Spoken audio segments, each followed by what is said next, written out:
مساء الفل عليكم. دلوقتي لو انا عاوز اغير اكشن بتاع شخص ما، ايه اللي انا المفروض اعمله؟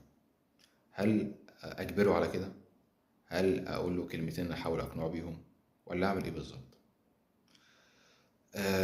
هنيجي نبص هنلاقي انك عشان تغير اكشن بتاع شخص، فانت ما تروحش على النتيجة مباشرة، ما تروحش على الطبقة الأخيرة اللي بيطلع من خلالها الأكشن أو الفعل بين الشخص ده.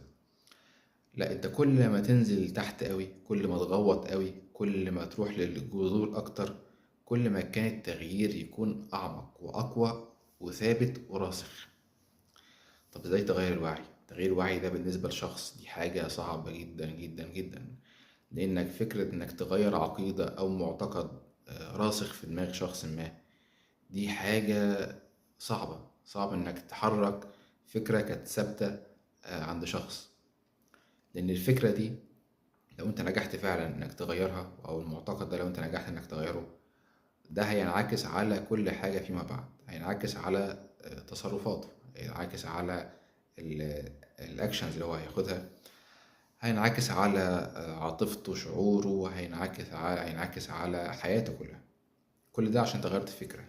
فكرة هتسمع في كل حاجة، هتسمع في اللايف ستايل بتاع حياته اصلا. الفكرة دي فانت هنا مش بس نجحت انك تغير اكشن معين في موقف معين، لا، انت نجحت انك تغير اللايف ستايل بتاعك كله، بحيث يتوافق مع الحاجة اللي انت عاوزها والحاجة اللي انت زرعتها في دماغه.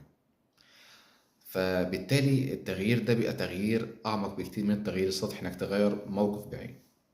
وهنلاقي فيلم زي فيلم انسبشن لليوناردو دي كابريو في 2010 ناقش النقطة دي بشكل او باخر. يعني احنا عندنا رجل اعمال في أيامه الأخيرة، وابنه هيرث هذه التركة والشركة الكبيرة دي. والراجل ده كان حوت في الصناعة بتاعته، والمنافسين بتوعه أو أحد المنافسين بتوعه مش عاوز ابنه يكمل على نفس المنوال أو على نفس النهج أو على الإمبراطورية اللي هو حققها أبو الشخص ده. فعاوز ابنه يسلك طريق آخر عشان السوق يفضى ليهم، فهم يعرفوا يشتغلوا، لأن الراجل ده محتكر السوق. فكان الموضوع ايه؟ انك تغير اكشن معين او تاخد اتجاه موقف معين. دي حاجة لحظية، حاجة ما تنفعش. احنا عاوزين حاجة على سكيل اعمق من كده وسكيل اكبر من كده. فكان فكرة الفيلم ان احنا هنجيب حد متخصص في تغيير الافكار دي، عن طريق ان هو بيزرع فكرة جوه دماغ الشخص نفسه على طبقات مختلفة بقى، ايه، من الاحلام والكلام ده كله، ما علينا بالتفاصيل. بس الشاهد ايه؟ ان انا هزرع فكرة مختلفة، او الفكرة اللي انا عاوزها هزرعها في دماغ الشخص ده. فبالتالي هو بقى لما الفكرة دي تتزرع جواه، هو هيتصرف تلقائيا وفقا للفكرة اللي انا زرعتها. انا مش محتاج بعد كده اقول له بيع الشركة، لا فكك الشركة، لا اكمل في الشركة، لا اعمل مش عارف ايه. لا، خلاص انا زرعت الفكرة ما ان هو انت خليك شخص مستقل، ملكش علاقة بورث ابوك ولا شركة ابوك، لا خلي ليك انت كيانك المستقل. فاوتوماتيك ترجمت الكلام ده ايه في اللايف ستايل بتاعه. لما الفكرة دي تتزرع في دماغه، اوتوماتيك ان هو هيفكك الشركة بتاعت ابوه، اوتوماتيك هو هياخد طريقه، هو يمشي في طريقه هو. وهو ده اللي المنافسين عاوزين يعملوه. ففكرة بقى انك تزرع الفكرة دي حاجة صعبة جدا. طيب دلوقتي انت وانت عايش كده على هذا الكوكب، انت بيحصل لك وعي زائف. ايه هو الوعي الزائف ده بقى؟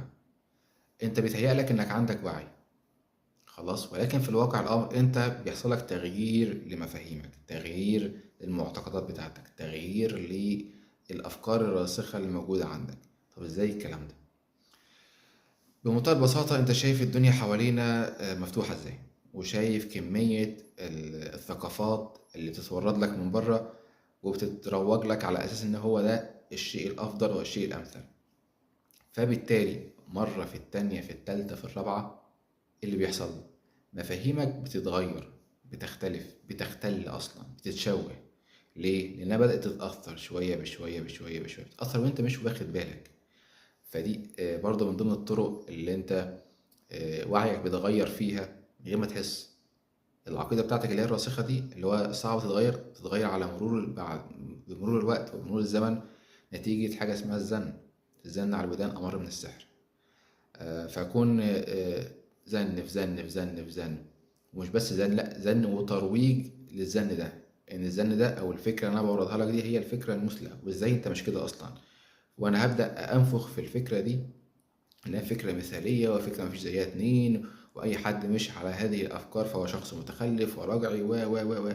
فانت في الاول هتقاوم، بس لما تلاقي كل المتغيرات اللي موجوده حواليك بتخدم الفكره دي، فانت اوتوماتيك الله، هتلاقي نفسك اتغيرت من غير ما تاخد بالك. سلوكك هيتغير من غير ما تاخد بالك. زي كده ما تكون انت شخص قاعد مع مجموعة من الناس اللي هم لسانهم فالت، وانت شخص لسانك محترم، لا بتلم نفسك يعني. اول قعدة تاني قعدة لا انت ماسك نفسك. لكن تخيل انت قعدت معاهم شهرين 3 شهور، انت هتعمل ايه؟ قارن نفسك بقى كده بعد 3 شهور من قعدتك مع مجتمع ما، وقبل ال3 شهور دول انت ممكن تلاقي نفسك بتشتم اكتر منهم، او على الاقل لسانك بدأ ياخد على الموضوع، او على الاقل خالص ان انت بقيت متقبل الموضوع ده، ما عادش فيه الثقل بتاع اول مرة سمعت فيها ناس بتشتم بشكل مش كويس او ناس صليصة اللسان. مع اول مرة تلاقي الموضوع تقيل على قلبك، ممكن بعد 3 4 شهور تبقى زيهم اصلا. ولو ما بقيتش زيهم انت هتبقى متقبل الموضوع ده، مش هيبقى عندك نفس الضغينة او نفس الاكشن او نفس رد الفعل تجاه الكلام ده زي من 3 4 شهور فاتوا. فنفس الفكرة، الزن على الودان امر من السحر. انت موجود في مجتمع ما بيغذيك بافكار كلها افكار غربية وافكار ملوثة و. انت شوية بشوية هتلاقي حتى الاجيال شكلها اتغير، هتلاقي الاجيال تفاعلها مع المواقف الحياتية اليومية اتغير عن مثلا من 30 سنة. لا ايه اللي حصل؟ نتيجة استيراد الثقافات الغربية المشوهة اللي مش موجودة في قالب يحتويها، موجودة كده مطلوقة علينا، وفي نفس الوقت متجملة. مش بس مطلوقة في الهواء الطلق انها حاجة وحشة، لا مطلوقة ومتجملة. فانت جيل في التاني في التالت في الرابع، لا خلاص احنا اجيالنا دلوقتي بقت اجيال كأنها اجيال غربية مش اجيال عربية خالص.